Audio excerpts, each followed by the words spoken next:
여러분 안녕하세요. 정형외과 전문의 권준입니다. 오늘은 어깨 관절의 외상성 탈구의 진단 및 치료에 관해 살펴보도록 하겠습니다.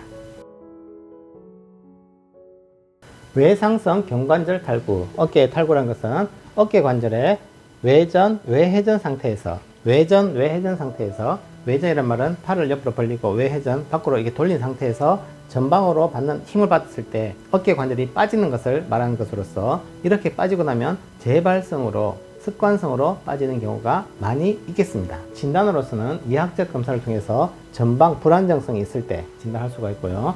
MRI를 찍어보면 방카르트 병변이라고 해서 전방 관절 와순의 파열을 볼 수가 있겠습니다. 그것으로서 진단할 수가 있겠습니다. 치료로서는 얼마나 자주 빠지는 만성화가 있는지, 그리고 젊었을 때 빠지면 재발 가능성이 높은지, MRI 찍었을 때 관절 와순 손상이나 파열이 동반되어 있는지, 거기에 따라서 비수술이나 수술적 치료를 할 수가 있는데요. 수술적 치료는 재발성 탈구이거나 여러 번 빠졌거나 한 번 빠졌지만 고위험군 환자일 때는 수술적 치료를 하는 경우도 있겠습니다. 구독, 좋아요, 알림 설정은 영상 제작에 큰 힘이 되겠습니다. 비수술적 치료로서는 첫 번째로 도수 정복과 고정을 할 수가 있습니다.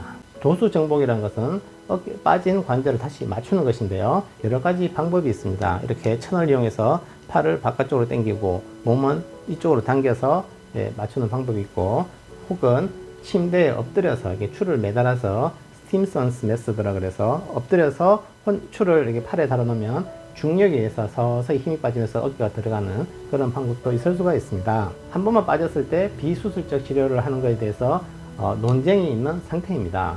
미국 견주관절 학회에서는 14에서 30세 운동선수에서는 1차 탈구도 수술하는 것이 좋다, 이렇게 권장을 하고 있습니다. 왜냐하면 재발률이 워낙 높기 때문입니다. 어깨가 한 빠지고 재발성 탈구, 재탈구가 되는 위험 요소로서는 첫 번째로 나이가 가장 중요하겠습니다. 특히 20세 이전에 처음 빠졌을 때는 재발률이 가장 높은 것으로 되어 있고요. 두 번째로는 여자보다 남자일 때, 세 번째로는 접촉성 스포츠를 하는 스포츠 선수일 때, 네 번째로는 관절이 다른 사람에 비해서 과유연할 때, 예를 들어서 엄지를 제껴서 팔에 닿으려고 당겼을 때 보통 사람은 이 정도 되는데 과유연한 사람이 닿아서 여기까지 닿는 사람, 이런 사람들은 어깨가 훨씬 더 잘 빠지는 사람이 되겠습니다. 어깨가 빠지면서 보니 방카르트 병변, 그러니까 골성 방카르트 병변이라는 것은 뼈와 연골이 같이 떨어졌을 때, 그게 20에서 25% 이상일 때는 재발률이 훨씬 높은 걸로 되어 있고요. 어깨가 빠지면서 대결절 골절이 동반되어 있을 때도 재발률이 높기 때문에 처음부터 수술하는 것이 좋은 것으로 되어 있습니다. 수술적 치료로서 관절경적 방카르트 봉합술이라고 있습니다. 방카르트 봉합술이라는 것은 관절경을 이용해서 연골을 꼬매주는 수술입니다. 뒤쪽에서 관절경을 집어넣어서 눈으로 보게 되고요. 앞쪽으로 구멍을 뚫어서 수첩 후기라고 해서 꼬매는 기구가 있습니다. 그걸 떠서 실을 통과시켜서 연골을 꼬매게 되는데요. 주로 앞쪽에서부터 2시, 4시, 5시, 6시 이런 식으로 해서 앞쪽, 아래쪽 4발 정도 꼬매는 것이 좋은 것으로 되어 있습니다.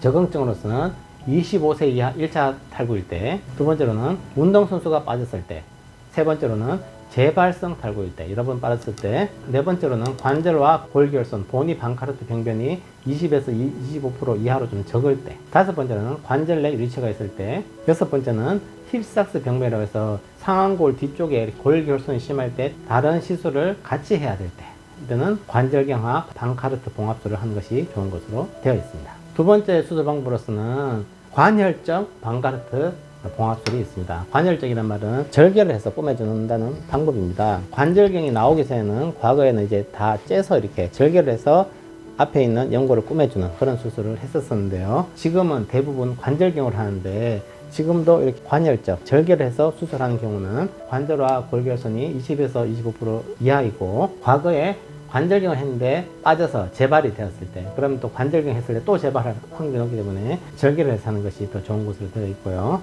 관절화 골절이나 과유연성이 있을 때 무슨 말인가 하면, 절개를 해서 하게 되면 연골도 꼬매주지만 앞에 있는 견갑 하근을 이렇게 좀 타이트닝을 시켜줄 수가 있습니다. 그래서 빠지는 것을 훨씬 더 방지할 수 있기 때문에 재발률은 훨씬 더 낮은 것으로 되어 있습니다. 해글 병변이 있어요. 해글 병변이라는 것은 상완골 쪽에 있는 인대가 찢어지는 게 동반되어 있을 때, 그때는 관혈적으로 절개를 해서 하는 것이 좋은 것으로 되어 있습니다. 수술 방법이 여러 가지가 또 많이 있는데요. 몇 가지만 더 소개시켜 드리겠습니다. 라타제 수술이라고 있습니다. 라타제 수술이라는 것은 관절과 골결손이 20에서 25% 미만일 때는 연골만 꼬매줘도 되지만 25% 이상으로 뼈가 심하게 부러졌을 때는 연골만 꼬매줘서는 재발할 수가 있습니다. 그래서 까마귀 부리처럼 생겼다고 해서 까마귀 이제 부리 돌기 혹은 오구 돌기라 그러는데, 이거를 떼서 골결선 있는 앞쪽에다가 이렇게 갖다 붙여줘서 고정하는 방법입니다.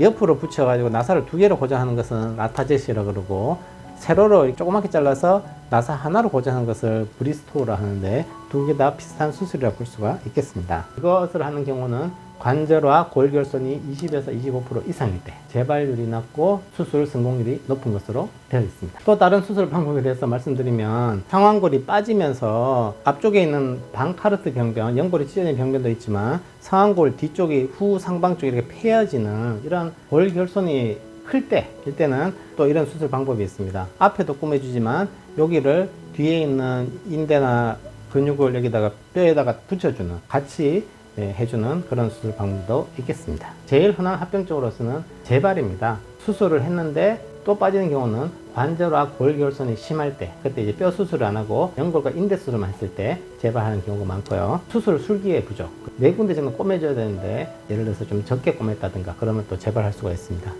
그리고 수술 전 재발에 대한 위험 요소가 높을 때, 나이가 20세 이전, 남자고 관절 유연성이 많고 골결손이 심하고 컨택트 스포츠를 하는 운동선수, 그러니까 막 격렬한 운동을, 격투기 같은 그런 운동을 할 때 주로 빠지기 때문에 그런 분들이 재발률이 더 높겠습니다.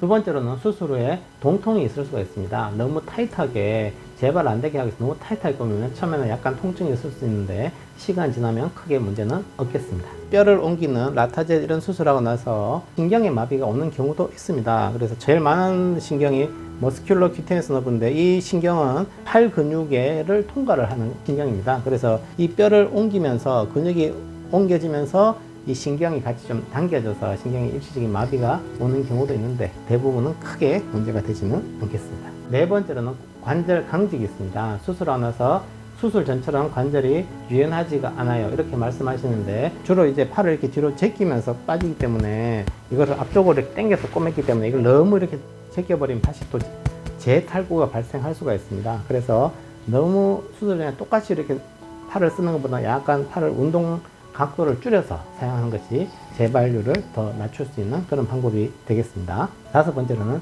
수술 후 감염.